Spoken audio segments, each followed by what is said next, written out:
Buenas tardes, directora, subdirectora, y bienvenidos a todos, como he dicho en otras sesiones. Terminamos hoy este ciclo con cierta pena y lo que sí que esperamos es que les haya sido de gran utilidad, porque la única finalidad fuera útil. Creemos que sí, porque han seguido asistiendo y lo estábamos comentando que probablemente repetiremos con otras materias, pero que habrá otro ciclo. Y como ha dicho Marta, vamos a tratar hoy de la jurisdicción voluntaria, que sí que tiene un nombre que a lo mejor ustedes dicen, bueno, ¿qué tiene que ver la jurisdicción con los notarios? Pues de eso vamos a tratar esta tarde.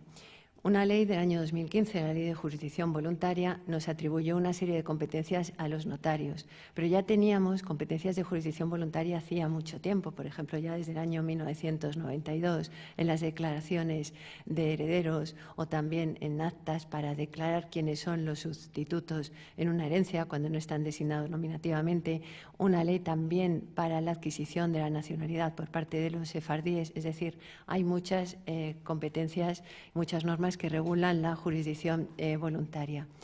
La ley, sobre todo la del año 2015, supuso un esfuerzo de adaptación por parte de notarios, empleados de notarías, a esas nuevas competencias. Pero sobre todo también lo que supuso fue un cambio en la percepción que tienen ustedes, que tiene la sociedad en los notarios, porque una de las características del notariado es que estamos presentes, asesorando, controlando que está todo bien, acompañando en el otorgamiento, en los actos, negocios jurídicos de mayor trascendencia en la vida económica y familiar de las personas. La Ley de Jurisdicción Voluntaria acentúa este aspecto. Vamos a hablar hoy de cuestiones tan personales como es el expediente matrimonial, el matrimonio. Esos son expedientes de jurisdicción voluntaria. Por eso decía Marta que no es nada, aunque tenga ese nombre, no es nada extraño, forma parte de nuestra vida habitual. Luego, además, es que hay muchos expedientes que sirven para solucionar conflictos que se plantean en una herencia, por ejemplo, el nombramiento de contador-partidor. Por eso decía que acentúa el aspecto de la intervención por parte del notario en los negocios más importantes, actos y negocios jurídicos más importantes en la vida de las personas. Estamos hablando de jurisdicción voluntaria, entonces ustedes dirán, vale, ¿y qué es la jurisdicción voluntaria? Pues siento decirles que no les voy a poder dar una definición, porque la multitud de supuestos y actuaciones que están comprendidos dentro de la jurisdicción voluntaria hacen de la jurisdicción voluntaria una especie de cajón desastre, de muy difícil definición y caracterización, y yo no lo voy a intentar.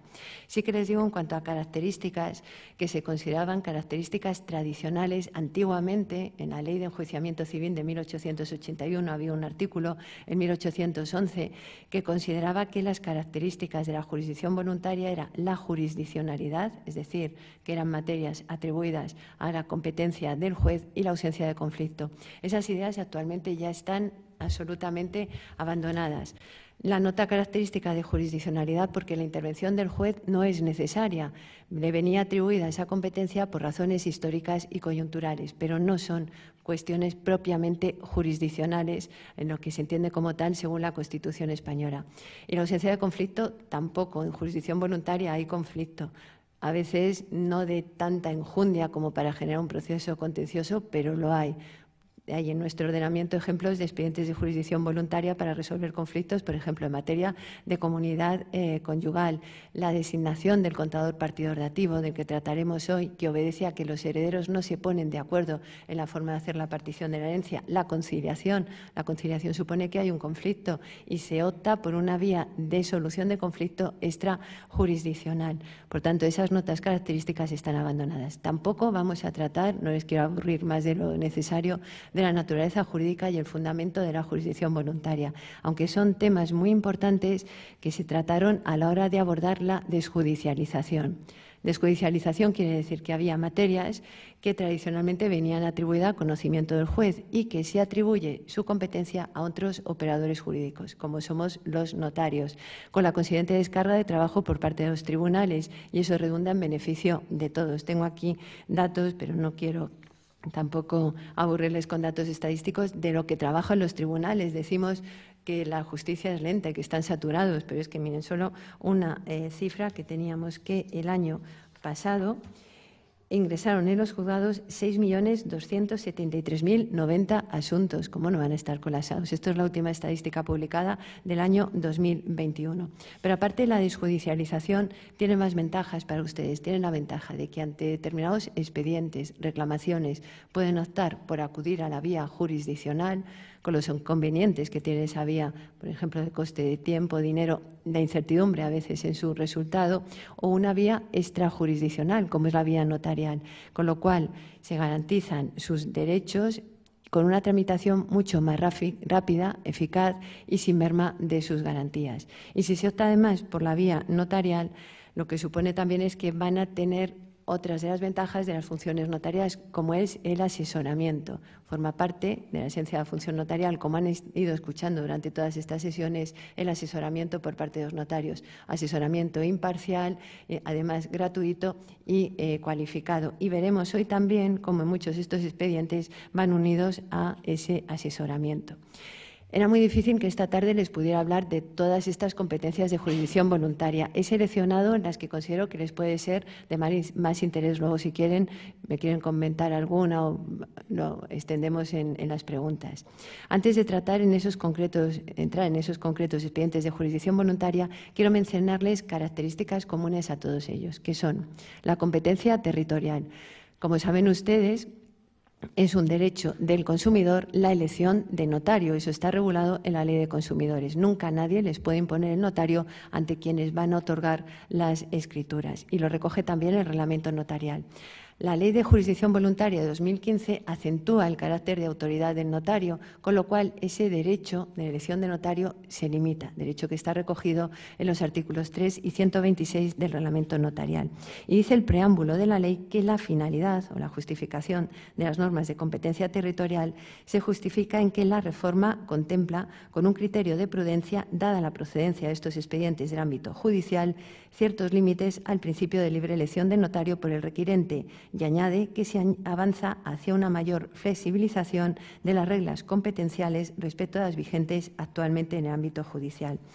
La Ley de Notariado, que fue modificada por la Ley de Jurisdicción Voluntaria, establece en la mayoría de los expedientes notariales normas de competencia territorial, con la finalidad de establecer una conexión razonable entre los elementos personales y reales del expediente y el notario. Por ejemplo, en las declaraciones de herederos a intestato, el último domicilio del causante lo que trata de buscar es la proximidad del notario a los efectos de la práctica de la prueba.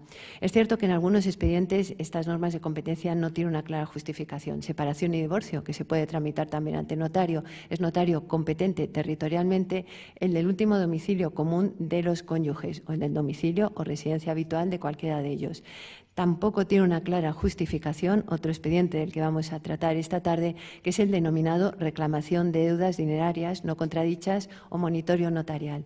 Ahí la Ley del Notariado establece como normas de competencia territorial el notario del domicilio del deudor, que conste en el documento que acredita la deuda, el documentalmente demostrado, la residencia habitual del deudor o el lugar en el que pueda ser hallado. No tiene más justificación esta norma de competencia territorial en este caso que replicar la regulación del artículo 813 de la Ley de Enjuiciamiento Civil. En los expedientes sucesorios, de los que más vamos a tratar esta tarde, sí que tiene una clara justificación, he dicho, la proximidad del notario al último domicilio, a un lugar próximo del causante, de la persona fallecida. Y les digo con carácter general las que son las normas de competencia territorial que se van a aplicar en todos los expedientes de los que luego trataré. Es notario competente territorialmente el del último domicilio o residencia habitual de la persona fallecida, el lugar donde hubiera fallecido o donde se encuentre la mayor parte de su patrimonio. Esto a elección de quien insta la actuación notarial y siempre que se encuentre en España. Puede elegir también un notario de un distrito colindante y si no existieran ninguno de estos puntos de conexión, será el del domicilio de la persona, se dice requirente, quien insta la actuación notarial. Sí que en todos los casos, los notarios, antes de iniciar nuestra actuación, tenemos que comprobar que somos competentes territorialmente y eso necesitamos que nos lo acredite quien insta nuestra actuación normalmente con un certificado de empadronamiento, que será uno de los documentos que siempre hay que aportar en los expedientes de jurisdicción voluntaria.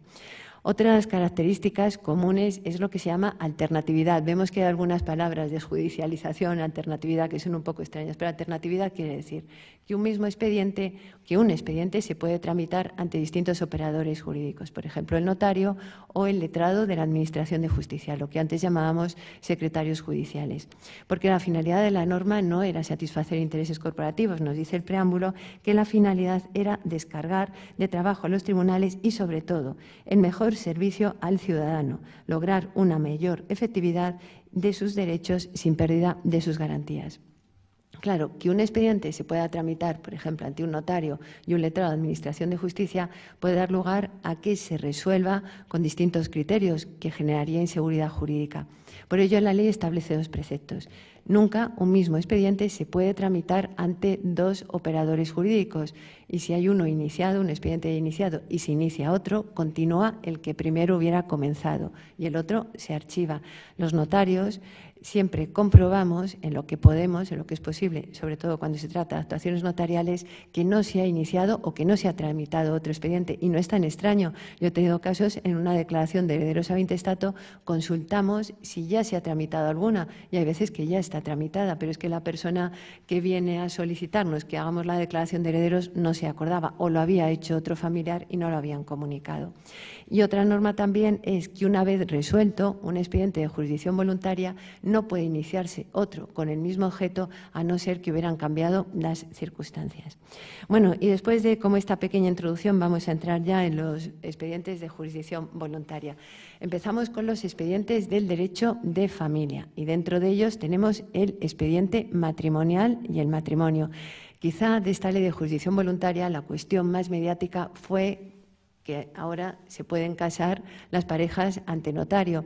Y esto fue una idea personal de quien era ministro de Justicia en aquel momento, en el año 2015, que fue Ruiz Gallardón. Yo recuerdo los notarios, no teníamos ni idea, yo estaba en la notaría, ni había visto televisión, y llegaron unos señores, a los que conocía bastante, eran pareja, de hecho, debían llevar 40 años, tenían hasta nietos, y me dijeron que en televisión han dicho que nos puedes casar. Y yo dije, pues bueno, si lo han dicho en televisión, será verdad. Y me dijeron, pues yo creo que nosotros queremos que nos cases y esperamos a que haya entrado en vigor la ley y nos casas. Y así lo hicimos, entró en vigor la ley y les casé.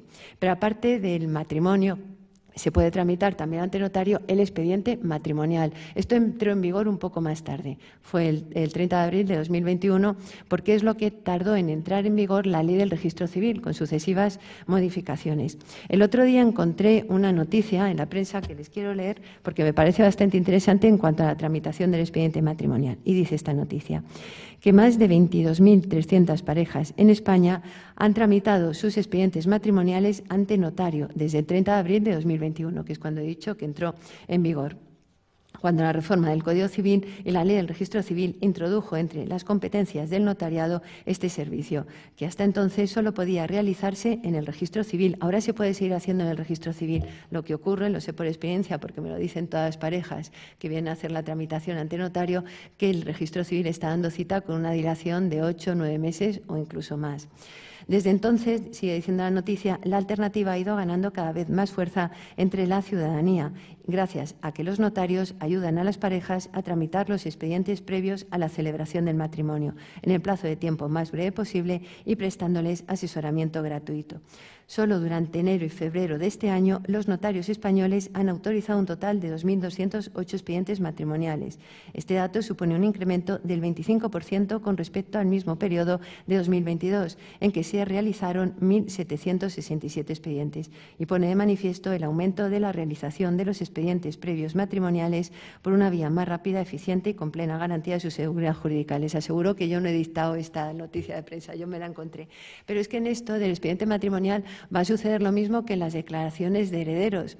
Desde el año 1992 se pueden tramitar ante notario. Hasta la Ley de Jurisdicción Voluntaria del 2015, solo cuando los herederos sean el cónyuge, ascendiente o descendiente. Pero es que desde el año 1992 todas las declaraciones de herederos se tramitaban notarialmente. Nadie acudía al juzgado, nadie iba a nombrar un abogado y procurador para tramitar la declaración de herederos. Todas se hacían notarialmente. Y lo mismo creo que va a suceder con el expediente matrimonial.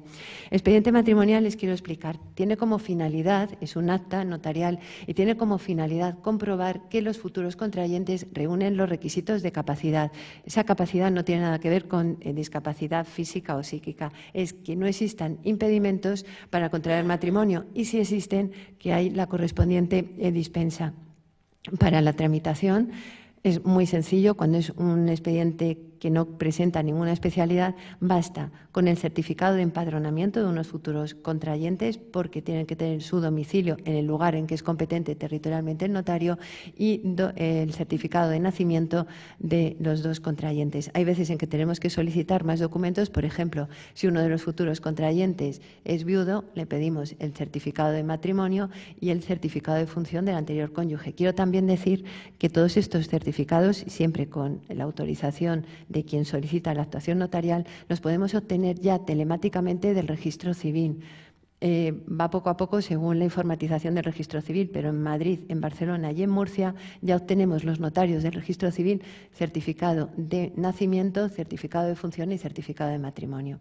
En el caso de que alguno de los contrayentes estuviera divorciado, pedimos también el certificado del matrimonio anterior y que aparezca inscrita la sentencia de divorcio. Y en algún caso especial tenemos que solicitar también esa sentencia de divorcio.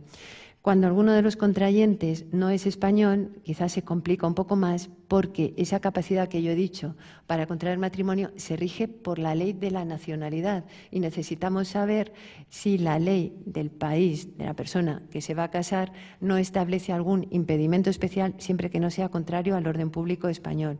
Entonces, en ese caso, solicitamos un certificado de capacidad expedido por la autoridad del lugar en que es nacional la persona que se va a casar. Hay países en los que no existe tal certificado de capacidad, con lo cual necesitamos un certificado, un informe del cónsul sobre cuál es el derecho aplicable. A veces no existe colaboración del cónsul, con lo cual ya el notario lo que hace es intentar buscar cuál es la legislación aplicable, aunque en principio siempre la legislación nos la tiene que acreditar, en este caso, el contrayente. La tramitación en los casos más sencillos es muy breve.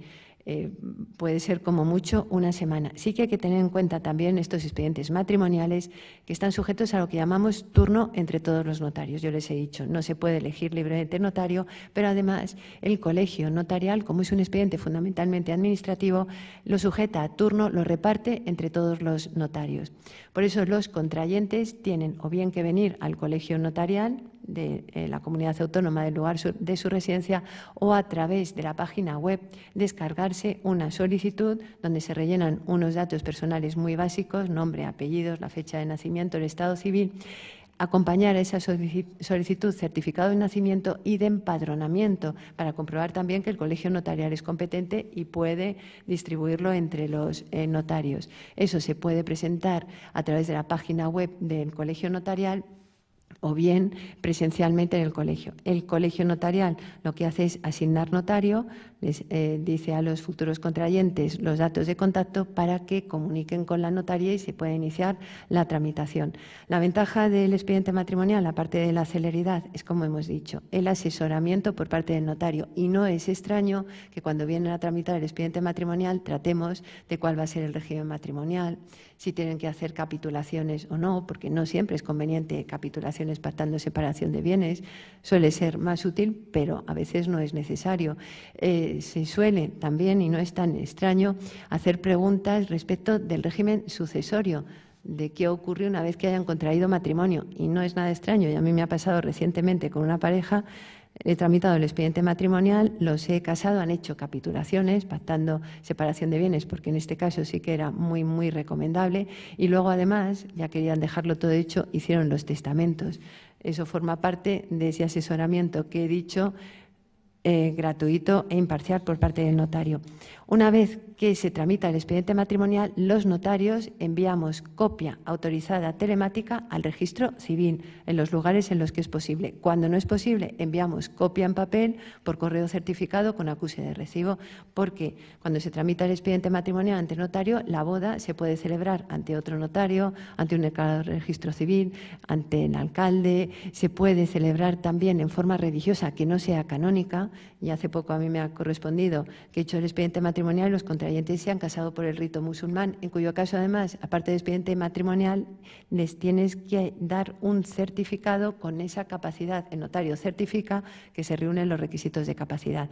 Pero el notario además, cuando ha tramitado el expediente matrimonial, lo envía al registro civil, que es donde se va a inscribir el matrimonio. Bueno, y después de la boda puede venir la separación y el divorcio. Y les digo, no es tan extraño, y a mí me pasó, les voy comentando algunas anécdotas, pero es que es lo bonito también de estos expedientes, bueno, de nuestra profesión, que estamos muy en contacto con las personas. Yo recuerdo una boda que fue muy bonita, la pareja estaba acogida de la mano constantemente, siempre, casi todos los notarios les decimos en la boda, pues que si se quieren decir unas palabras, cuando se ponen los anillos, y fue una boda muy bonita. Yo estaba en la sala de firmas y luego me fui a mi despacho. Y llega uno de mis oficiales y me dice que los ya cónyuges se habían metido en el baño y que se oían los gritos, que estaban discutiendo. Y yo me quedé y les dije, bueno, díganles que hasta dentro de 3 meses no les puedo divorciar, porque hay que esperar 3 meses. Luego parece ser que era un problema con el lugar de celebración del banquete, no sé qué, y lo solucionaron. Pero bueno, hay que esperar para la separación y el divorcio 3 meses desde la celebración.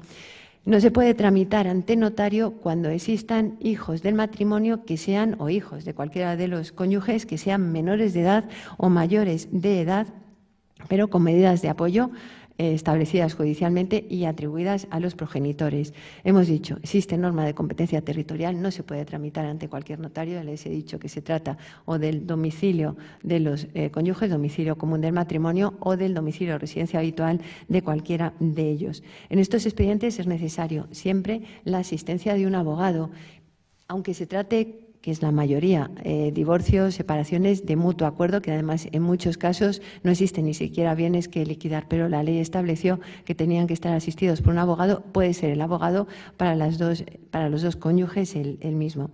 Es otro de los expedientes que tiene una gran aplicación práctica. En nuestro país, 3/4 partes de la separación y el divorcio son de mutuo acuerdo. Entonces, supone una gran ventaja, un gran beneficio acortar los plazos de resolución en una situación muy excepcional, muy extraordinaria para la vida de las personas. Por ello, es muy, muy habitual que la separación y el divorcio se vaya tramitando ante notario.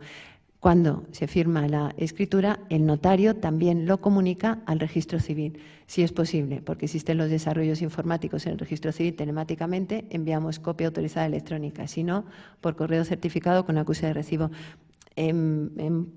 Bueno, no me atrevo a decir plazos, pero yo creo que en breve ya en toda España será posible esa comunicación telemática. En este expediente, además, el notario tiene que controlar que el convenio regulador no es gravemente perjudicial para los cónyuges o para los hijos, o también, se ha añadido recientemente, para el bienestar de las mascotas. En el caso de que sea... Yo lo del bienestar de las mascotas todavía no se me ha planteado, pero bueno, a ver cómo valoramos si es perjudicial o no. Pero bueno, también es cierto que cada vez más en los convenios reguladores aparece qué sucede con la mascota. Y a mí me parece, bueno, yo tengo una perrita que les voy a decir, pues sí que lo entiendo, que les preocupe a los cónyuges qué sucede con su mascota. Pero bueno, en el caso de entender el notario que es gravemente perjudicial el convenio regulador para los cónyuges, los hijos o el bienestar de la mascota, no puede continuar la tramitación en vía notarial y la separación y el divorcio deberá sustanciarse judicialmente. Ese control que se ha llamado de equidad, el comprobar si el convenio regulador es contrario, perjudicial a los cónyuges, a los hijos o al bienestar de la mascota, no forma parte, forma parte simplemente del control de legalidad notarial. Los notarios controlamos que el negocio, el acto jurídico que vamos a autorizar es regular, no solo es correcto, no solo en cuanto a la forma, sino también en cuanto al fondo. Y ahora vamos a tratar de expedientes de derecho sucesorio. Comenzamos con uno que es la declaración de herederos ab intestato. Ya les he dicho que desde el año 1992 se tramita ante notario la declaración de herederos cuando los herederos son el cónyuge, ascendiente o descendiente. La declaración de herederos es un acta notarial, acta de notoriedad, que tiene como finalidad declarar, el notario va a declarar quiénes son los herederos de la persona fallecida y en qué proporción.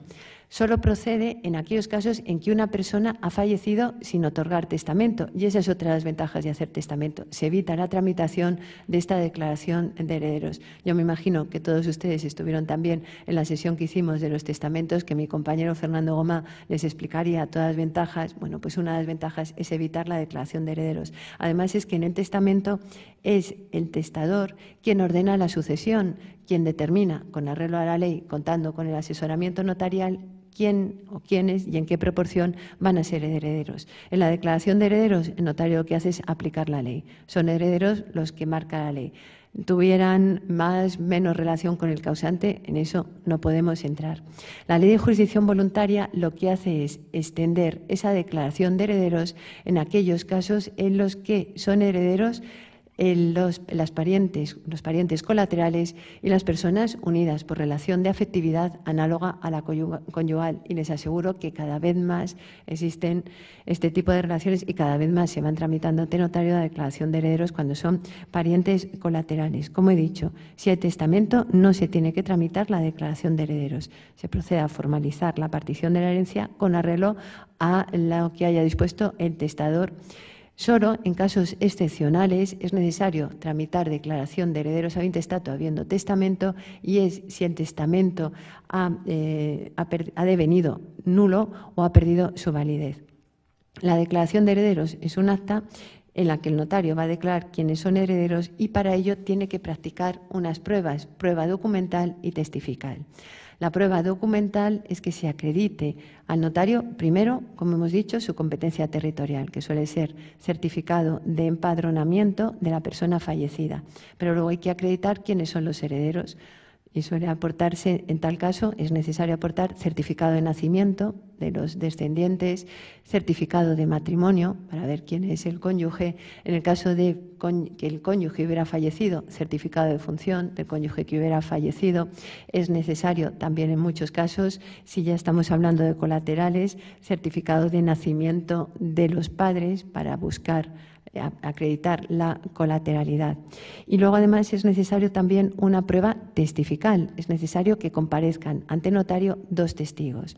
Al menos en aquellos casos en los que el notario considera que necesita más medios de prueba, puede solicitar que comparezca otro testigo. Pueden ser familia, lo que no pueden ser es interesados en la sucesión. Y en todo caso lo que es importante es que conozcan al causante y a su familia, porque nos van a declarar que conocían si el causante estaba casado o no, que conocían si tenía hijos o no lo tenían, que conocían si había fallecido el cónyuge o que conocían si vivían los padres o no vivían.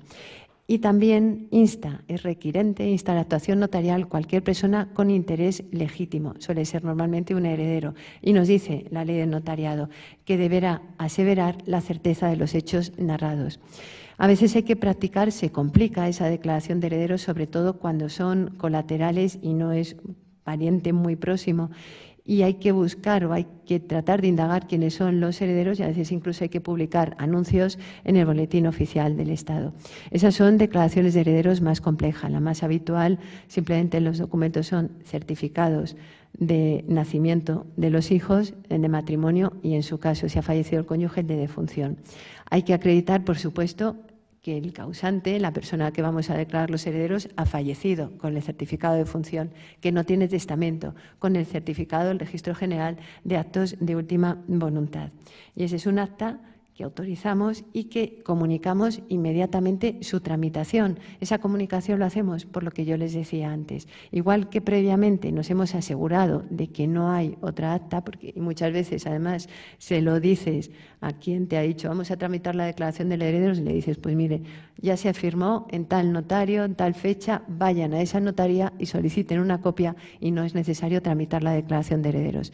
Pero en cuanto que se inicia la tramitación, los notarios comunicamos telemáticamente que hemos iniciado esa tramitación y eso es una medida que establece la ley. Imagínense que hubiera algún problema judicialmente, algún heredero intentando reclamar sus derechos o que estuviera otra tramitada o algún hijo, que tampoco es tan extraño, que a lo mejor no estaba reconocido por el causante. Entonces, si el juzgado, por ejemplo, nos comunica que se ha iniciado esa tramitación, terminaríamos con la declaración de herederos. Y les digo que no es tan extraño que haya hijos que a veces no conocen incluso quién ha solicitado actuación notarial, porque también me pasó Esto al poco de aprobar, estábamos tramitando la declaración de herederos y yo pregunté, como hacemos siempre, a los testigos. Bueno, en este caso el señor solo tenía un hijo, que supiéramos. Entonces pregunté al testigo, ¿pero solo tenía un hijo? Y me dice, no. Dice, en el pueblo de al lado donde vive tiene varios. Y les dije, bueno, pues entonces el que se creía hijo único se quedó bastante sorprendido, se complicó todo y le dije, y me acuerdo que él decía, dice, pero total, para 2 prados que me va a dejar, no sé qué, digo, bueno, piense que le deja más hermanos, por lo menos. Pero bueno, surgió y sí que había más hijos y a mí lo que me sorprendió muchísimo es que siendo de pueblos cercanos no lo supiera nadie. Pero bueno, a veces te llevas sorpresas. Esa era la declaración de herederos, que quizá, como hemos dicho, es más conocido. Ahora voy a tratar de otros expedientes que quizá no sean tan conocidos, que de verdad tienen una gran utilidad, pero no tienen una gran aplicación en la práctica. Yo creo que es porque no son muy conocidos. Me quiero detener en la figura que ya les he mencionado, el contador partidor dativo. Todos sabemos lo conflictivas que pueden ser las herencias en muchos casos. Hay un refrán que se dice, no partiste, no reñiste. Bueno, pues es verdad. Hay veces además que los herederos no se ponen de acuerdo en la forma de partir los bienes. Hay veces en que algún heredero, por lo que sea, piensen que además en una partición se mezcla una relación familiar, que puede ser que ya sea algo complicada, con en ese momento una relación económica porque hay un reparto de bienes y no es más conflictiva porque sea una herencia más cuantiosa. Y surge en esos casos el conflicto y hay veces que un heredero simplemente por, entre comillas, fastidiar a los demás no quiere firmar la partición de la herencia. Eso se puede evitar con una figura que es el contador partidor. Contador partidor que el testador puede designar el testamento. Ven, otra ventaja más de hacer testamento. Pero hay veces que no hay testamento o que el testador no ha designado contador partidor. Contador partidor es quien va a hacer la partición de la herencia. O nos dice el Código Civil, vacante el cargo. Vacante el cargo de contador partidor es, por ejemplo, que hubiese fallecido antes que el testador o que no acepte el cargo. En esos casos, y que también, esta es otra cuestión, es muy interesante, por ejemplo, incluir en los testamentos una cláusula de mediación, por si acaso no hay contador partidor, o puede suceder que el testador no tenga una persona de su confianza para nombrar contador partidor.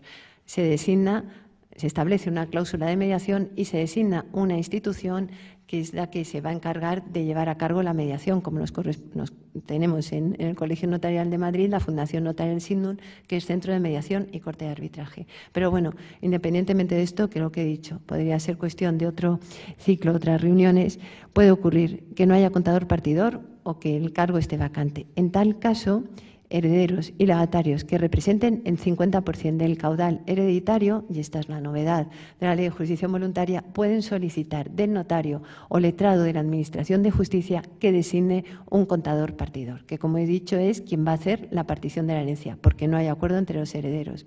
Pero puede suceder que hecha la partición por el contador partidor, nos dice el Código Civil, esa partición no sea confirmada expresamente por los herederos. Imagínense en tal caso el conflicto existente. Bueno, pues ahí cabe la posibilidad de que esa partición sea aprobada por el notario o por el letrado de la Administración de Justicia. Con lo cual, como les he dicho, el letrado de la Administración de Justicia es el anterior secretario judicial.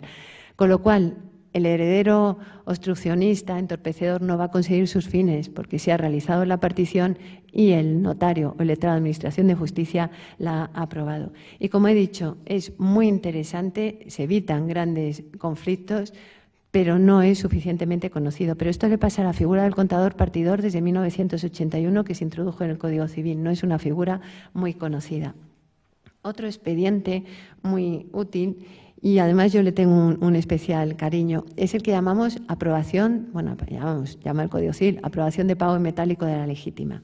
Ya saben, la legítima es la porción de bienes de la que el testador no puede disponer porque la ley la ha reservado a determinados herederos que son los herederos forzosos.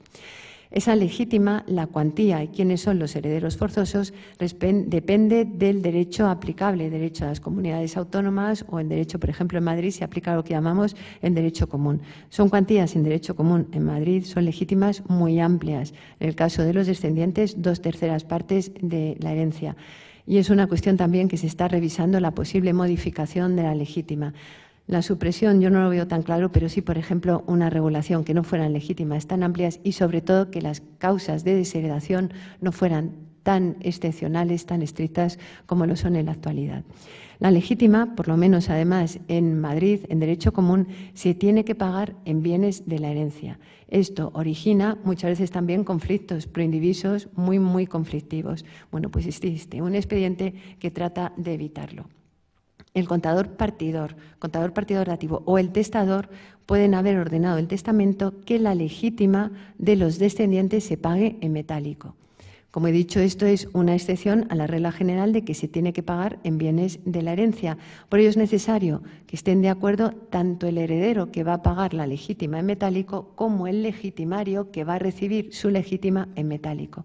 Esta aprobación del legitimario es lo que sustituye la aprobación por parte del notario o del letrado de la Administración de Justicia. Y no es necesario ni siquiera hacer la partición de la herencia. Y les digo que le tengo mucho cariño y les pongo un ejemplo para que vean lo útil que puede ser este expediente. Yo recuerdo que era agosto del año 2019 y vino a hablar conmigo una señora, venía muy preocupada, su madre acababa de fallecer y en el testamento la madre sí que había ordenado que a la hermana de esta señora se le pagara la legítima en metálico, la legítima estricta, como es un tercio, la legítima estricta entre dos hermanas, un sexto, y que se le pagara en metálico. Esto parece ser que a la hermana no le hacía ninguna gracia y estaba diciendo que iba a impugnar el testamento. Normalmente se trata de impugnar por falta de capacidad del atestador. Le parece ser que la señora tenía toda su capacidad. Esta señora, además, había ido a consultar con un abogado, lógico. La hermana le estaba amenazando con un juicio y la abogada con la que habló le dijo que un juicio por impugnación de un testamento por tema de capacidad dura años, porque suele llegar incluso hasta el Tribunal Supremo. Y esta señora vino a verme porque alguien le había dicho que viniera a verme, que sabía mucho de estos temas de jurisdicción voluntaria, que a ver si se podía solucionar. Y yo le dije que me trajera el testamento de su madre. Vi la cláusula que establecía a la madre que se pagara la legítima de la hermana en metálico. Esta señora, que pensaba que iba a tener un juicio durante 5 años, le expliqué la existencia de este expediente, me dijo ella que quería pensarlo, total, que volvió después del verano y empezamos la tramitación. Fue un poco más complicado porque la hermana no vivía en Madrid, vivía fuera de Madrid y hay que hacer una serie de notificaciones. Hay que notificarle que se va a iniciar el expediente, hay que notificarle la cuantía en la que se ha valorado su legítima y esas notificaciones se hacía a través de lo que llamamos el exhorto notarial. Yo enviaba telemáticamente una copia autorizada electrónica de lo que habíamos firmado en Madrid al notario que iba a ir a notificar a la hermana que vivía fuera de Madrid. Entonces eso hizo que el expediente fuera un poco más lento. Pero en 3 o 4 meses teníamos terminado el expediente. Se había pagado en metálico la legítima a la hermana de esta señora, ella que se veía con un juicio durante 5 años, en 3 meses lo solucionó. Tenemos que tener en cuenta además que cuando hay un juicio en cuestiones familiares, si las relaciones familiares estaban un poco estropeadas, después del juicio quedan destruidas totalmente. En este caso, por lo que sé, incluso ahora ya se llevan mejor las hermanas. Digo por lo que sé, porque esta señora estaba tan agradecida que luego siguió viniendo al despacho, me acuerdo, una botella de vino. Les digo, me acuerdo muy bien de las fechas además porque la última vez que la vi fue el viernes antes de que se declararan los estados de alarma por la pandemia. Durante la pandemia seguíamos enviándonos mensajes y demás. Ella estaba tan agradecida de algo que veía como un juicio eterno, haberlo solucionado en 3 meses, que por eso todavía tenemos contacto y sé que la relación con la hermana se va recomponiendo. Por eso he dicho que son expedientes muy útiles. Por eso te he dicho al principio que hay conflicto. Claro que lo hay, y lo estamos viendo aquí. Aquí había un conflicto en ciernes y va a haber un proceso judicial. Igual que en el contador partidor dativo, hay un conflicto. Si no hay acuerdo entre los herederos en la forma de partir, hay que acudir a la vía judicial, si no se opta por el contador partidor. Después tenemos otro expediente también muy útil, el beneficio de inventario. Y aquí tenemos que partir de que en nuestro derecho la herencia comprende no solo los bienes, no solo el activo, sino también el pasivo. Y si se acepta la herencia sin el beneficio de inventario, el heredero va a responder de las deudas del causante no solo con los bienes que recibe, sino también con sus bienes propios. Esto motiva que en muchos casos personas que creen que la persona fallecida tenía deudas o que no lo saben, y hay que tener en cuenta que hay muchas deudas que es muy difícil conocerlas. Imagínate imagínense si el causante había afianzado o avalado a alguien. Eso es muy difícil que se pueda conocer. Y además puede ser que surja la deuda o la reclamación pasado el tiempo desde el fallecimiento del causante y que los herederos no hayan tomado ninguna medida. Por eso muchas personas, ante la duda, lo que hacen es repudiar la herencia. Las herencias, las renuncias a las herencias cada vez se van incrementando más. Y el motivo no es solo que también que los herederos no tengan liquidez para pagar impuestos. Eso es otro tema, que también hay muchos herederos que tienen que renunciar porque no tienen liquidez para pagar impuestos cuando no son comunidades autónomas como la de Madrid, que tenemos bonificaciones en determinados casos. La renuncia a una herencia no se puede hacer en parte. Una vez hecha es irrevocable. No cabe además renunciar a unos bienes y a otros no. No cabe renunciar a las deudas. Entonces, muchas veces la herencia conlleva un coste personal porque se está renunciando a bienes que a lo mejor no tienen un valor económico, pero sí que tienen un valor sentimental. Y porque la renuncia a la herencia para el heredero le supone como si fuera una especie de rechazo a lo que le había dejado el testador. Y aquí les cuento también algo que no olvidaré nunca. Recuerdo en una herencia un señor que me decía que, bueno, una persona no tenía hijos y que le cuidaba era un vecino. Cuando fallece esta persona, instituye heredero a su vecino, a quien le estaba cuidando. Y los sobrinos impugnaron el testamento porque no les dejaban nada. Sobrinos no son legitimarios, o sea, el testador no tenía ninguna obligación de dejarles nada. Y este señor instituido heredero vino a verme. Yo sabía la herencia, no había casi nada, y le dije, renuncie, porque yo lo que sabía es que iba a tener un juicio que es muy desagradable. Y me acuerdo que él me dijo que se lo había dejado, le llamaba tío Alberto, y decía, aunque fuera un zapato viejo, lo querría. Ahí me demostró lo que es no un valor puramente económico, sino un valor sentimental de la herencia. La renuncia a veces ataca a ese valor sentimental. Y es que no es necesario renunciar a la herencia en los casos en los que se sepa que hay dudas o se tenga incertidumbre, que se sepa que hay deudas o se tenga incertidumbre respecto a si existen deudas de la herencia del causante, porque tenemos el beneficio de inventario, que desde la Ley de Jurisdicción Voluntaria del año 2015 no es un expediente tan farragoso como era con anterioridad, que se aplicaban normas, reglas de la Ley de Enjuiciamiento Civil. En la actualidad, el beneficio de inventario fundamentalmente es formalizar un inventario, que sí que se tiene que hacer con las formalidades y en los plazos que marca el Código Civil. Formalidades que es hacerlo ante notario, y ese inventario es el mismo inventario que se realiza en una herencia. Es una relación de bienes y de deudas.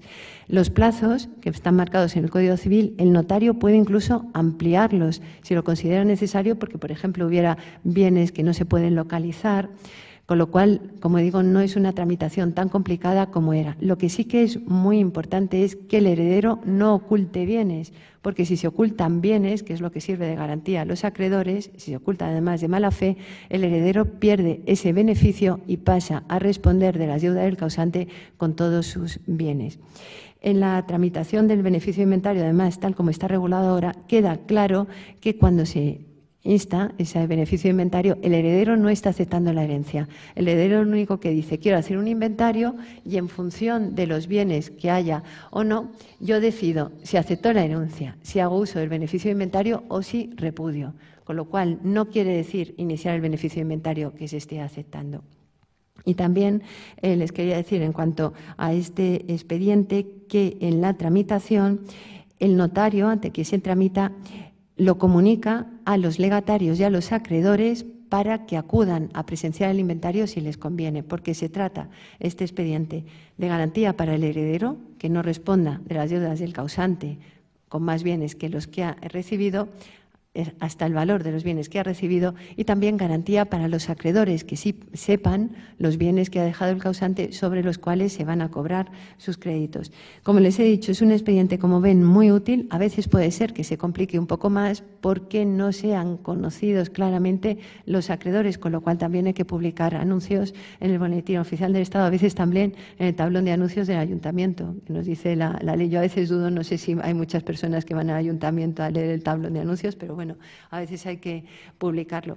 Pero que tiene muchísima utilidad, pero no tiene gran aplicación práctica, y me temo que es por eso, porque no es muy conocido.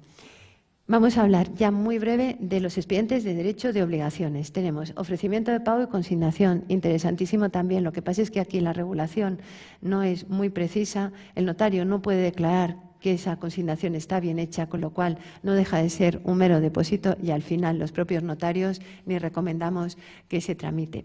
Sí que tiene una gran utilidad el que he dicho antes, reclamación de deudas dinerarias no contradichas, el que llamamos monitorio notarial. La ventaja, la finalidad del monitorio es ser una vía rápida y útil que le permite al acreedor obtener un título de ejecución en aquellos casos en que dispone de un documento que acredita la deuda pero que carece de fuerza ejecutiva ante un juzgado. Y no es necesario instar un proceso declarativo porque en realidad no hay contradicción entre las partes, sino solo resistencia por parte del deudor a pagar.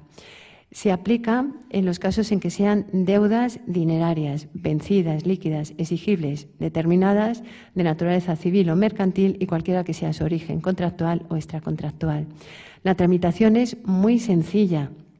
El acreedor comparece ante notario. Sí que les he dicho, existe norma de competencia territorial, la que he mencionado antes, es decir, no se puede elegir libremente notario. Y he criticado muchas veces en este expediente la norma de competencia territorial. Pero bueno, lo establece la ley de notariado y el notario primero es que va a comprobar su competencia territorial. El acreedor tiene que aportarle al notario el documento que acredita la deuda, documento que suele ser una factura. El notario comprueba que se reúnen todos los requisitos legales, autoriza un acta que contiene el requerimiento por parte del acreedor al deudor y el notario notifica ese requerimiento de pago al deudor. Ante el requerimiento, el deudor en 20 días puede o bien comparecer ante el notario y pagar, en cuyo caso el acta tiene carácter de carta de pago. Terminó el expediente. Puede comparecer ante el notario y oponerse, como se puede hacer cuando es el monitorio judicial. Se termina la tramitación ante notario, recogemos en acta las causas de la oposición y ya lo único que le queda al acreedor acudir a la vía judicial. Y puede ser que en el plazo de 20 días hábiles el deudor no comparezca ante notario o compareciendo no formule oposición y en tal caso el acta es título de ejecución, es decir, el acta, el acreedor ya puede ir al juzgado para que se ejecute su crédito. Y aquí recuerdo la sorpresa que se llevó una abogada en un monitorio que tramité yo, que fui a notificar, era un problema entre empresas, una deuda entre empresas y la empresa deudora no contestó. Entonces yo le entregué el acta a la abogada y le dije, es título ejecutivo. Se me quedó así y me dijo, en un mes ya tenemos título ejecutivo. Y le dije, sí, me decía ella, dice, ¿qué hago? Digo, pues usted sabrá, se lo puede llevar al juzgado y ejecutar. Es de verdad muy útil, se tramita con todas las garantías para el deudor. La regulación, que quizá esa es la causa de que no se esté aplicando, excluye de la posibilidad de aplicar este expediente determinadas deudas, en los casos que sean contratos entre empresario o profesional y consumidor o usuario. Cuando se traten deudas de propiedad horizontal, pero ahí es lógico, tiene su propio monitorio, cuando se traten deudas de alimentos en que estén interesados menores o que estén sujetas a autorización judicial, o sea, materias indisponibles, o cuando esté concernida la Administración. Todas estas excepciones, salvo la primera, sí que tienen una justificación y tienen su propia regulación, pero que en un contrato entre empresario y un consumidor no se pueda reclamar judicialmente, pero es que es consumidor también respecto del empresario. No tiene una clara justificación, pero son excepciones y en este caso no lo he dicho yo, lo ha dicho además un procesalista, Manacloche Palau, que era presidente de la sección donde se tramitó esta ley, que decía que no tenía ninguna justificación más que intentar que este expediente no tuviera aplicación, pero tampoco entiendes para qué se regula si no va a tener aplicación. En derecho mercantil, y ya voy terminando para que luego me pregunte, se regulan expedientes como es muy útil. El expediente en el caso de robo, hurto, extravío o destrucción de un título o valor, por ejemplo, letra de cambio, cheque. El depósito en materia mercantil, la venta de los bienes depositados o la designación de tercer perito en los contratos de seguro. Tiene mucho interés la conciliación. Les he dicho que en jurisdicción voluntaria hay conflicto. En una conciliación, claro que sin conflicto, si no hubiera conflicto, las partes no van a una conciliación. Sí que los notarios decimos que forma parte de nuestra actividad profesional diaria el intentar acercar los intereses de las partes y los vemos muchas veces, muchísimas veces hay un conflicto, por ejemplo, en una partición de herencia, intentas que lleguen a un acuerdo. Es como una función accesoria de la función principal, pero en este caso la ley del notariado lo que regula es la escritura cuyo contenido es la conciliación. La conciliación es lo que se denomina un medio adecuado de solución de controversias, igual que la mediación o igual que el arbitraje. Se trata de un medio para solucionar una controversia por vía extrajurisdiccional.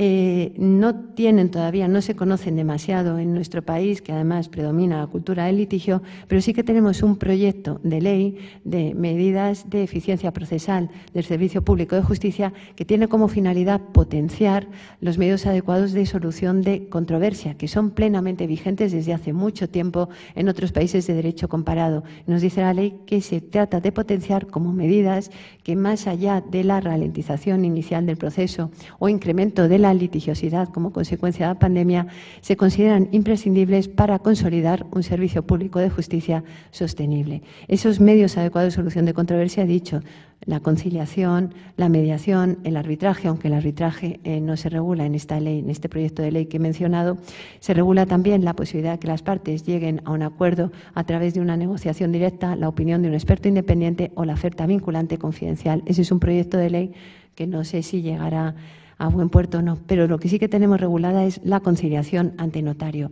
Puede recaer en todo tipo de materias, salvo que sean materias indisponibles. Y en este caso se trata, como he dicho, de resolver un conflicto con la intervención de un tercero, que, a diferencia del mediador, que no propone solución, el mediador lo que hace es intentar que las partes dialoguen, acercar la perspectiva de las partes y que pasen de las posiciones a los intereses. En conciliación, el conciliador sí que propone una solución.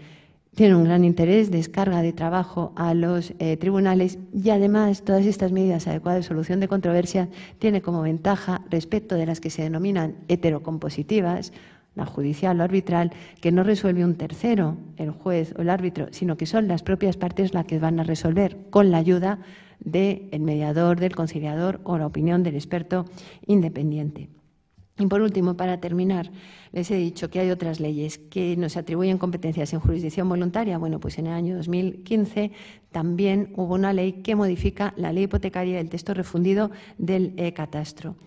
Se regulan una serie de expedientes que denominamos hipotecarios y que tienen una gran utilidad, como por ejemplo puede ser el deslinde de fincas inscritas, la rectificación de la descripción, superficie y linderos, el expediente de dominio para inmatricular fincas o el expediente que también se tramita ante notario para la reanudación del tracto. Como ven, hay una gran variedad, unas son más próximos, unos expedientes son más próximos, otros quizá tienen menos aplicación, pero todos tienen una gran utilidad. Y entonces ahora yo ya les dejo que si quieren que me hagan comentarios o preguntas. Muchas gracias.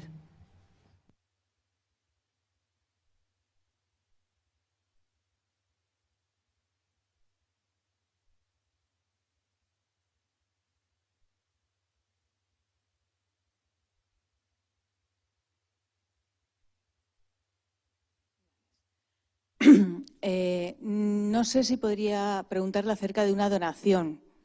¿Puedo? Vale. Vale. No, bueno, a ver, yo es que me separé, bueno, hicimos capitulaciones, nos quedamos cada uno con más o menos ciertas cosas, ¿no? Y entonces, y lo doné a mis dos hijas, al 50%, pero con una cláusula, a ver si se la puedo leer. O sea, en el registro viene que cada una tiene el 50% del piso y luego dice, que está ahí también en el registro, la donante se reserva el derecho personal y vitalicio de disponer de la finca donada sin necesidad de alegar motivo o causa alguna. Eso significa, según yo tengo entendido, que puedo vender el piso, que yo puedo vender el piso, ¿no? Sí, pero sabe, ahí necesitaría para decirle las condiciones o no en que pueden ver la escritura, porque el registro, lo único es que está, que es lo que hace el registro, publica como un extracto, pero las condiciones en que usted se reserva esa facultad de disponer están recogidas en la escritura. Quiero decir, no le puedo contestar si puedo vender o no, eso lo verá usted si lo tiene recogido así en la escritura. En principio, la facultad de disponer es vender. Sí, se supone que es el artículo, creo que es el 369 o es que me lío. No, es el 600. O el 639 del Código Civil. Pero lo que le digo, las facultades de disponer vendrán como usted puede disponer en la escritura de donación. ¿Sabe? Ahí es donde está recogido, porque donde se recoge el pacto, el registro publica un extracto, pero donde se recoge el pacto es en la escritura, y ahí es donde usted lo tiene. En principio le digo que sí, pero no se lo aseguro porque yo no sé qué condiciones ha establecido para esa disposición. Es que claro, se supone, yo he hablado con otros notarios y, a ver, el problema es de ahora es que pues sí que necesito vender porque me queda hipoteca, la hipoteca me la quedé yo a mi nombre. Entonces, bueno, se supone que mis hijas ya este año ya son las 2 mayores de edad y bueno, es para quitarme la hipoteca y ya poder comprar otro piso. Entonces, era por saber, porque yo en su día, en el 2020, intenté venderla, pero resulta que pusieron la registradora, dijo que no se podía porque una de mis hijas era menor de edad, cosa que, habiendo hablado con 3 notarios diferentes, me dijeron que no había ningún problema y que no sabían por qué la registradora se negaba a hacerlo. Entonces quería... Pues si ya esto esté muy bien asesorada con 3 notarios, yo puedo añadir muy poco. Pero al final no se pudo hacer la venta, aunque los notarios dijeran que sí que se podía. Pues Entonces, es que no lo sé, si puso alguna pega a la registradora, al registrador, entonces lo que hay era que menor hacer... de edad, una de mis hijas, simplemente. Yo no lo veo, pero digo, usted está perfectamente asesorada y pero el registrador que dijo que no iba a inscribir o firmaron la escritura. No llegamos a hacerlo porque la secretaria del notario donde los supuestos compradores iban a hacerlo llamó al registro y se puso, y bueno, habló con la registradora y les puso el caso y les dijo que no iba a inscribirlo. No sé, yo sabes que esas llamadas a los registros así, que digan por teléfono que no. Es que no hay nada tampoco físico, no hay una prueba física, no hay un escrito donde diga que no. Simplemente que se lo dijeron. Pero yo lo que le digo es que si hay 3 notarios que le están diciendo que sí, haga la escritura y si la registradora dice que no, pues se le recurre. Claro, le tendría que haber recurrido Que se el puede comprador. recurrir judicialmente o ante la Dirección General, pero no porque alguien diga que no, que dice sin fundamentar más, usted se queda sin firmar lo que quisiera firmar cuando tiene 3 notarios que le están diciendo que sí. Claro, es que ese era el tema. Pero es que esa manifestación, como usted ve, le está ocasionando indefensión. No puede recurrir, no puede hacer nada, entonces lo que hay que hacer, firmar la escritura y recurrir o bien ante la Dirección General de Seguridad Jurídica y Fe Pública o directamente en vía judicial. Y ya registrador o registradora tendrá que fundamentar su negativa. Claro, pero ya el comprador no quiso hacer nada porque también el banco se le puso en contra porque necesitaban una hipoteca. Entonces el banco dijo que si la registradora había dicho que no iba a inscribir, que el banco entonces no les daba la hipoteca. Se complicó todo. Claro, pero es que en ese caso no queda más remedio que hacerlo, con garantías, porque se pueden establecer pactos en las escrituras para también el comprador. Pues nada, y yo he pensado, digo, bueno, pues esperaré hasta que mi hija cumpla los 18 años. O hasta que cambie el registrador. Bueno, eso es más complicado, ¿no? Bueno, no tanto. Claro, otros compradores que no tengan un banco, se puede pedir que lo fundamente por escrito También. al registrador, porque eso de yo por teléfono digo y... Claro, bueno, pues no, se fue todo a pique y al final no... Bueno, tremendo. Ya. Y una pregunta, si yo vendiese el piso, bueno, supongo yo que pedirán autorización a mis hijas, ¿no? Que ya son mayores de edad, ¿o no? ¿O soy yo la que firma directamente? Es que es lo que le digo, yo no sé lo de la autorización si es por alguna cláusula que tiene usted en la escritura, que eso tendría que verla. Si no hay ninguna cláusula especial, usted puede venderlo sin consentimiento de sus hijas. ¿Lo puedo vender sin...? Es que eso es lo que yo tenía pensado. Es que no quiero decírselo sin ver la escritura, de verdad. Claro. No. Porque volvería entonces a mí el piso. Quiero decir que yo podría comprar otro a mi nombre sin donárselo a ellas. Usted con el dinero cuando venda podrá hacer lo que quiera, claro.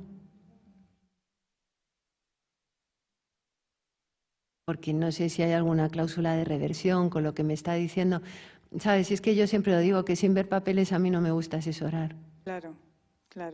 Lo veo lógico. Eso, como tiene 3 notarios, háblelo también con ellos. No, pero bueno, es que después de lo visto, o sea, aunque lo dijeran los 3 notarios que era válido todo, al final no se pudo hacer nada. Entonces no Por eso no sé hasta qué punto, porque claro, a mí lo que me sorprende es que si eso lo pone, o sea, está en el documento, ¿no?, donde hago la donación, 3 notarios lo han visto, han dicho que sí, que está todo bien, que puedo vender, y cuando ya cuando la registradora ha dicho que ella no lo inscribe, entonces yo digo, las leyes son diferentes para un notario y para una registradora, o sea, que es muy complicado, ¿no? Son distintos puntos de vista. Y es que no quiero hablar de los registradores, yo soy notario. Ya. Vale, pues nada, era precisamente hablar. Gracias.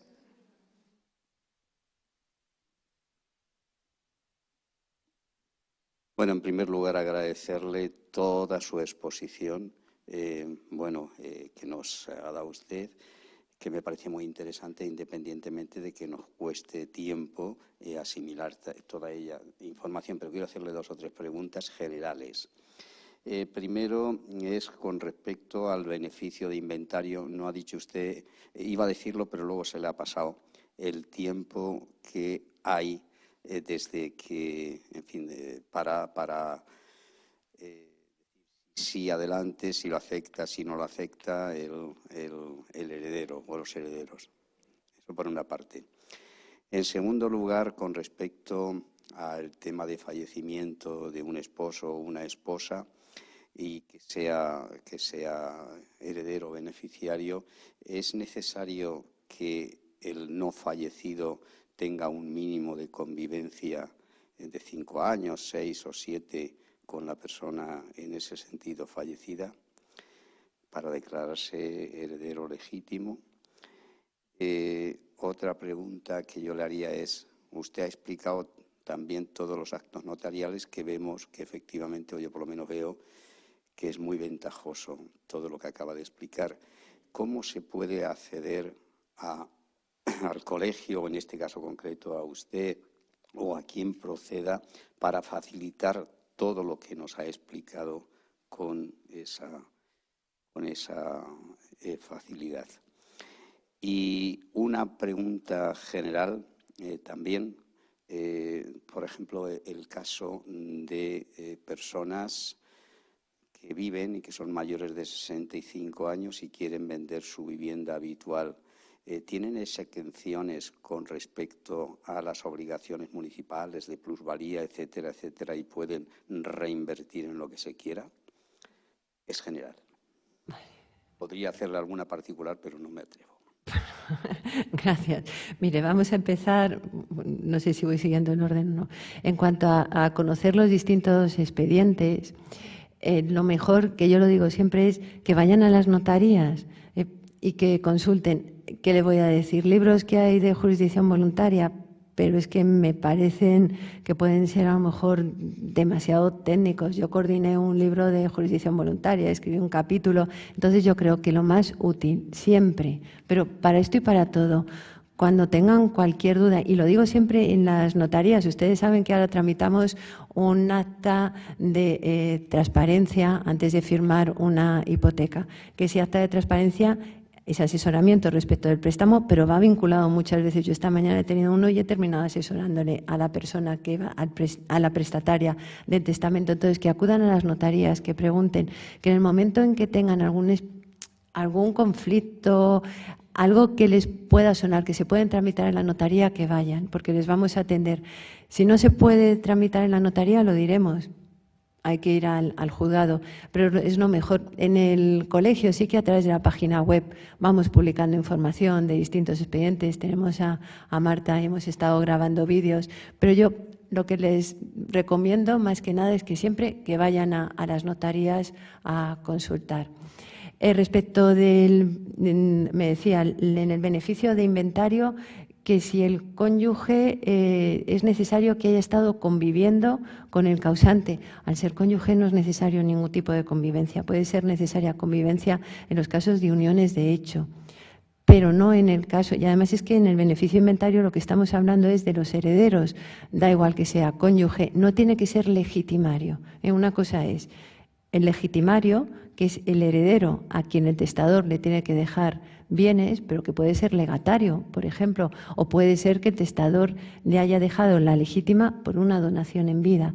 Y otra cosa es las personas, o son las personas designadas herederas en el testamento, que son las que pueden iniciar o instruir, solicitar el expediente de beneficio de inventario. Respecto a los plazos, no he empezado a decir plazos porque han visto que he ido haciendo sobre los expedientes como algo muy genérico, no les quería aburrir y además es que sería larguísimo. Hay distintos plazos que fija el Código Civil según que el heredero tenga en su posesión los bienes o no los tenga, dónde hubiera fallecido el causante, plazos 30 días, 60, se puede prorrogar por el notario, pero es que han ido viendo que yo les iba diciendo todo muy genérico. Si tiene alguna duda respecto de un beneficio de inventario, vaya a cualquier notaría. Lo de los plazos, antes se planteaban también muchísimas dudas en cuanto a qué sucedía si había transcurrido los plazos que fijaba el Código Civil, que el heredero no pudiera solicitar el beneficio de inventario y en principio no es así. El riesgo de perder ese beneficio de inventario es el que he dicho, el único, que el heredero, podemos decir maliciosamente, oculte bienes de la herencia en perjuicio de los acreedores. Es cuando pierde el beneficio de inventario y entonces pasa a responder con todos sus bienes de las deudas del causante. Respecto a los impuestos y bonificaciones, sí que existen, por ejemplo, lo que me ha dicho, 65 años, pero eso es en el impuesto de la renta en cuanto al incremento patrimonial, que si es una persona mayor de 65 años que viene de la vivienda habitual, no generaría incremento patrimonial. En el ayuntamiento existen también algunas bonificaciones, pero eso también depende de cada caso. Y no sé si había otra, yo creo que sí. Otra pregunta. Que puesto usted se ha explicado tan claro, entonces usted de alguna forma nos invita a ir a un notario, pero no todos los notarios son tan accesibles o no, efectivamente, bueno, pues llegas y hablas con la secretaria y el notario lo único que te hace es leer, estás de acuerdo, etcétera, etcétera, y puedes hacerle una pregunta. Pero todo esto, estas dudas, pues no es fácil. Yo le agradezco su invitación. Y entonces lo que yo le preguntaba es que si desde el colegio notarial, que creo que es donde estamos, de alguna forma, personas como usted en un momento determinado, si alguien tiene una duda que requiere 10 minutos de aclaración, si es factible que un ciudadano de a pie o un ciudadano, los que estamos aquí, que ya nos hemos enterado de lo bien que lo hace usted, si sería un atrevimiento pedirle, pues eso, hora para que de alguna forma nos clarificase en un momento determinado aquellas dudas. Vale, y termino con respecto a lo del inventario, quizá no me he explicado yo el beneficio del inventario. Lo que yo decía es que desde el fallecimiento de la persona que ha muerto hasta si hay un margen de tiempo para que los herederos digan yo en este momento acepto a beneficio de inventario, o si se ha pasado 2 o 3 meses y no ha dicho nada, se supone que es que acepta la herencia a quien le corresponda, o hay un plazo. En ese caso, lo más importante es que no se haya aceptado la herencia sin hacer uso del beneficio de inventario. Y esa aceptación puede ser tácita, no tanto por plazos, sino a veces determinados actos pueden implicar una aceptación de la herencia. Por eso, vuelvo a insistir, en el caso de que alguien, un heredero, tenga dudas sobre las posibles deudas del causante, lo que tiene que hacer inmediatamente es ir a una notaría. Que ya sé la imagen que tenemos los notarios, como que solo firmamos, pero yo digo que eso es como el momento final, porque antes estamos viendo las escrituras, por supuesto ya en el ordenador. Yo siempre digo lo mismo, yo no firmaría nada sin leerlo, o sea que yo no firmo nada sin leerlo antes en mi despacho, luego lo leo a los otorgantes. Y de verdad que estamos encantados. Hombre, te puedes encontrar, como todas las profesiones, alguien o que tenga un mal día, pero normalmente asesoramos porque forma parte de nuestra función. Y en el colegio lo que tenemos además es el servicio de atención al usuario, donde también se pueden hacer, pero ese servicio de atención al usuario no es un asesoramiento jurídico. Ese es en los casos en los que exista algún problema en alguna notaría. Asesoramiento jurídico, donde tiene que ir a las notarías. Y si tiene un problema con un notario que no le quiere atender es cuando puede venir al servicio de atención al usuario al colegio. Hombre, sí le recomiendo, porque hay mucha costumbre en la notaría de llegar sin cita, que eso es otra, que es estupendo, pero normalmente llega todo el mundo sin cita y claro, si estamos ocupados con algo no les podemos atender. Normalmente lo que se hace es llamar y decir quiero hacer una consulta, quiero además que me atienda el notario va a estar encantado. Y no soy yo excepcional, de verdad. Si yo creo que todos estos días nos están viendo aquí a todos los notarios que en el fondo les estamos asesorando aquí todas las tardes, o sea, y que forma parte de nuestra función el asesoramiento.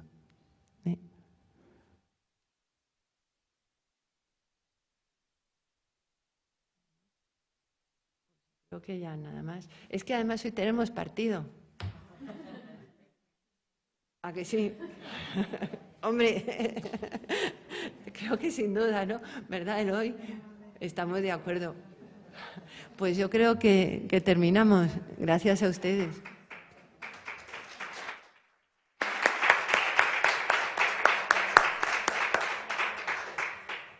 Pues nada, muy brevemente me dirijo a todos vosotros porque esta iniciativa que hemos emprendido con la colaboración del Colegio Notarial entre el Ayuntamiento de Madrid y el propio colegio creo que ha sido de gran interés. Hemos organizado este año un ciclo de 5 conferencias sobre distintos temas.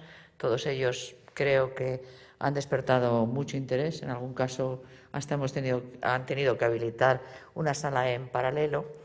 Y bueno, pues que sean mis últimas palabras a la clausura de este ciclo, agradecer al colegio, en la persona de su vicedecana que hoy nos acompaña, esta iniciativa y esta colaboración absolutamente gratuita y en beneficio de todos los consumidores, y esperamos poder seguir contando con tan expertos en todos estos temas para el beneficio de todos los ciudadanos en sus relaciones, en este caso pues de consumo o en general para la administración de su patrimonio o de su situación. Y nada más. Muchas gracias y encantados de haber podido colaborar con vosotros, de verdad. Y gracias también en parte del colegio. Gracias.